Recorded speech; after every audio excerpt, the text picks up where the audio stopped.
All right. So Gerard Mayo, after a rough week with everyone going after him for our team is soft. Look at this, a touchdown dog at home, and they face adversity a few times in this game. We'll get to the receivers, but that was part of the adversity. And ultimately, they beat their rivals, the New York Jets. How big a win was this for him and for the franchise? Look, they're not making the playoffs, but as wins go, how important was this for the team? Critical, Fred. I would use the words franchise reassuring. Mm. To me, um, basically the only question entering the game was how would the players respond to Gerard Mayo, and I didn't know which way it was going to go, and I'm down there every day, and so I think the way they responded was reassuring that this has a chance. This new regime has a chance. Now, saying that, we have to acknowledge the margins are so thin. Like we're talking inches between a win and a loss here at the end of the game. And so I think whether they won or lost, the answer was still the same. They showed up to play, which was the question I wanted to know the answer to.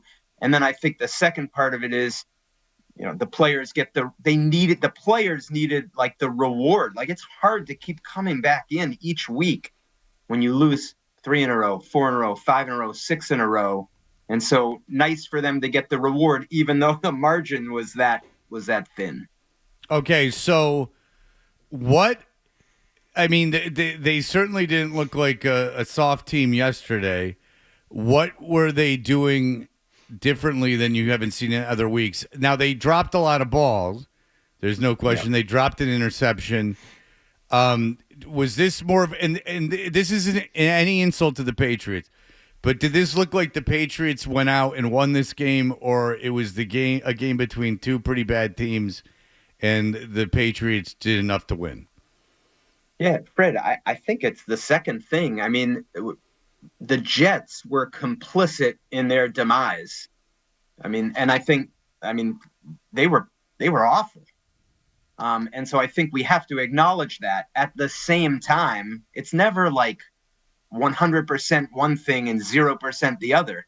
The Patriots still had to go out and make the plays. And I don't know if you guys are analytics, like if you like the analytics, but they get the ball back for their final drive, and the analytics said the Patriots had a 23% chance to win in that moment when they were starting their final drive. So you still have to go out and make the plays, and you got to credit the Patriots for doing that. How are the receivers open? Because you look at the Jets secondary and they were healthy at corner yesterday. How are the receivers getting open on that final drive? Well, Keishawn Booty, I thought he gave us some good insight in the locker room after the game. So the key play in terms of getting open was the one where Booty caught the ball on Sauce Gardner, who's one of the better cornerbacks in the league, and he said that he had a choice.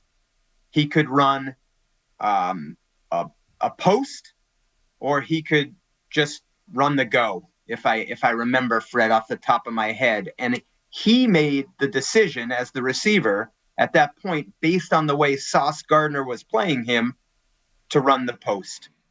And so that's good adjustment by Booty, who at that point had had a tough game, Fred. And great job by Jacoby Brissett to hang in and make that throw with a blitzer coming at his legs.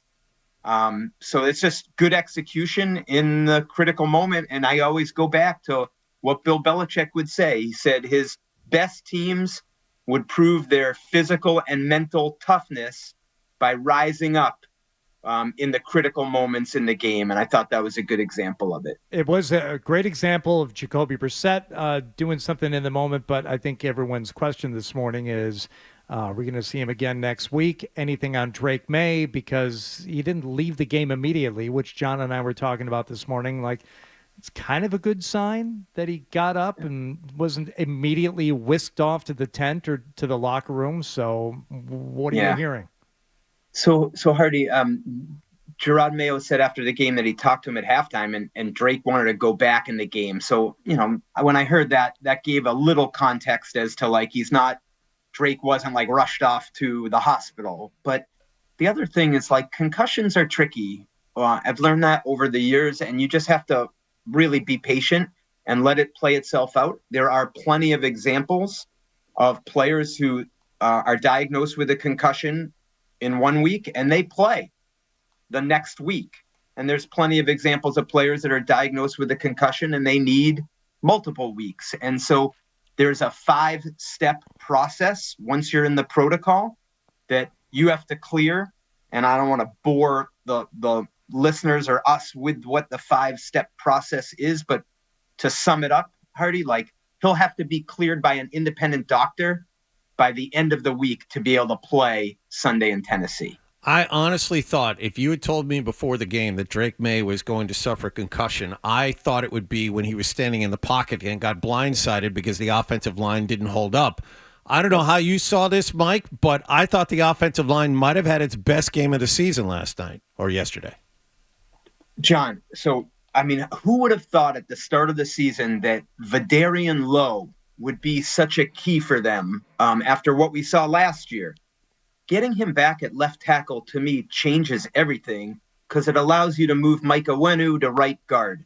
And so I think the pass protection, which was actually, in fairness, without Lowe last week, was better last week.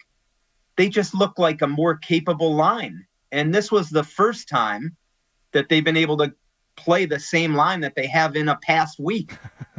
That was week 8 of the season. Right. That snaps the 7-game streak. That's what they needed to do. They finally cracked the code. Hey. But honestly, guys, this is fascinating part of it. And John, I agree with everything you said.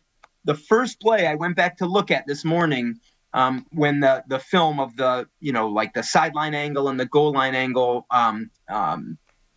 comes available was the touchdown. And they actually didn't block it well, John. Like Mike Onwenu misses the block. DeMontre Jacobs, the right tackle, misses a block. And they're just able to get over the goal line. And that's my whole point, like how the margins are so thin, because if that play goes the other way, the whole context of our discussion or the theme of what we're talking about might be totally different right now. All right. So how do they build on this? Is this like a building block? or we talked about it. You got a chance against Tennessee. Yeah, they're one of the two teams that are worse than you. It's not a total exercise in futility. I mean, okay, you got one more win now than a lot of people thought you might have going back a week or two in the way this team looks. So is there a chance to build? Absolutely. And I just go back to human nature on this stuff. If you're a player and you talk about changing the page and coming into work each week, it's just hard to do when you're just losing every week. And so I just think human nature, the confidence of knowing, hey, if we keep doing this, we have a chance to get the result. To me, I was in the locker room after the game, and it was not, as you would expect, it was uplifting to the players to finally receive some reward for their work. So I do think they can build on it. I think this is a winnable game. I don't think this, like you guys said, I don't think this means playoffs or anything like that. Probably going to trade a player or two over the next week. And, so I don't think they're still more in the sellers category than buyers in the big picture. Just sort of reassuring for the players. And I would think for those who follow the team that, this thing isn't falling apart, right? Like, just don't overthink it. How upset do you think Belichick was seeing? Now, he hates Woody Johnson, but he is no fan of Gerard Mayo or the Crabs. Yeah. Where do you think Bill landed on this as he has to talk about it in his 7 below average appearances a week? Well, let's find out. Let's see if he mentions it. Well, you tell me so I don't have to. All right. I'll go watch it, and I'll let you know, Fred. But I mean, we'll see. We'll see if he mentions it, because I mean, he hasn't always referenced them in situations like this. Wait, you meaning when they won? Yeah. Yeah. Well, there's only two opportunities to do it, so Right. we'll see. Exactly. And honestly, Fred, in fairness to him, like I would say nationally, if you're going to talk about this game, the Jets are probably the bigger story. Oh, there's no question. Oh, yeah, You know yeah, what I yeah, mean? yeah. There's no question. No, locally is the only time.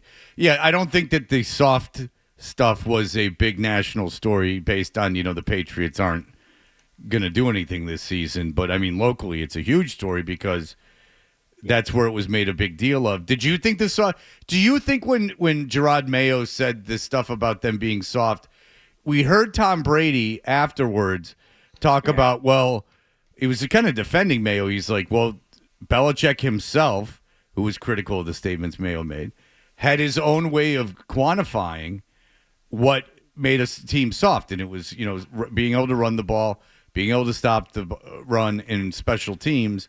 And the Patriots had failed in all those against Jacksonville. So he was kind of, defending Mayo. Do you think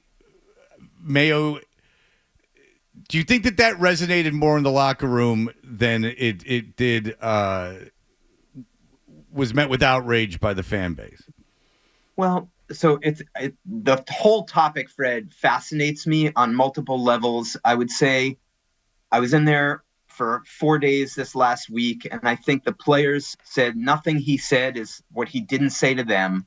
So I think, that's that. I believe that.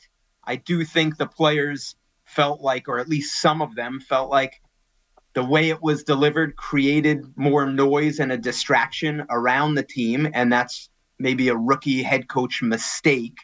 But it's not like Gerard's crushing the players in these team meetings. He's actually showing them a lot of good plays. So I don't think because of that, over 7 weeks, they don't think he thinks they suck or they're soft, because he's showing them in team meetings good plays. And Fred, the other part of this that fascinates me is the way he delivered it after the game. The soundbite is strong. And if you listen to it, just the soundbite,